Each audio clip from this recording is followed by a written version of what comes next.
Yang lega lam. Tipu mani. Yang kedua iradah. Dah. Ho. Punaikan tanduk iradah Allah Subhanahu wa taala. Pupu yang iradah oleh Allah Subhanahu wa taala.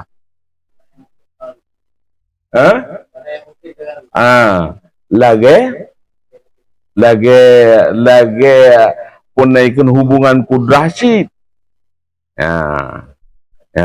Cuma iradah oleh Allah Subhanahu wa taala kan hanya lagi dalam kudrah, lagi dalam ilmu. Lagi dalam ilmunya menan iradah. Pun taksis oleh Allah Subhanahu wa taala segala yang dalam ilmu. Segala yang dalam ilmunya ni yang menyangkut dengan mungkin buat macam ni. Kamu menan hubungan, kamu 4 fungsi. Kudrah, iradah. Ilmu je kalau balik saya medan tak apa. Dumpu oleh Allah Subhanahu wa taala seluruh yang wajib.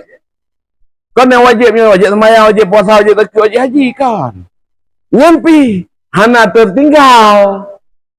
Seluruh yang wajib zat drone dan seluruh yang menyangkut dengan sifat drone. Nilai yang utama. Menan.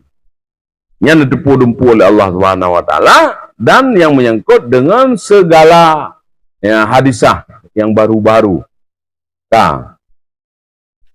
Hayah udet sabe Allah Subhanahu wa taala semenjak adali hana pernah merempok dengan mati dan hana pernah merempok dengan damun hana mutiat Allah Subhanahu wa taala sebab kejut hana takluk kono kodeh hayah jit ke syarat takluk nambah sifat makni lain.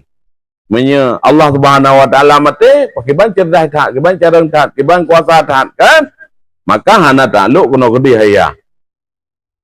Sedangkan popo dia dengar yang ikut pikiran kita yo. Maksudnya kita yo alhamdulillah taisah le pikiran popo yang dia dengar oleh Allah Subhanahu wa taala, popo yang dengar oleh Allah Subhanahu wa taala.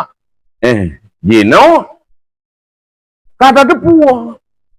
Hana yang hana dengar, hana yang hana dengar kalau oleh Allah Subhanahu wa taala sebab kata tu takluk sama dan basar. Sedangkan dalam tabuat adanya kan Isa lihat itu. Nyo nak dengar Allah. Je dengar. Kalau tato si ribe macam, ribe macam. Itu mah yang ketiga ribe. Antah tato satu persatu. Tapi menyanyo tamurno. Kan mampu dah jauh kejut karena yang tamurno itu rumus. Rumusnya yang tamurno. Yang haitemat ba rumus berarti salah, maka letak kemudahan tamurno rumus daripada tamurno kan lewat rumus. Nyotenan haitemat tetapi ba rumus teta cing rumuskan. Maka tingkat temeno jio lebih tingkat daripada tingkat temedih. Tingkat temedih terbatas, tingkat meno hana terbatas. Benar.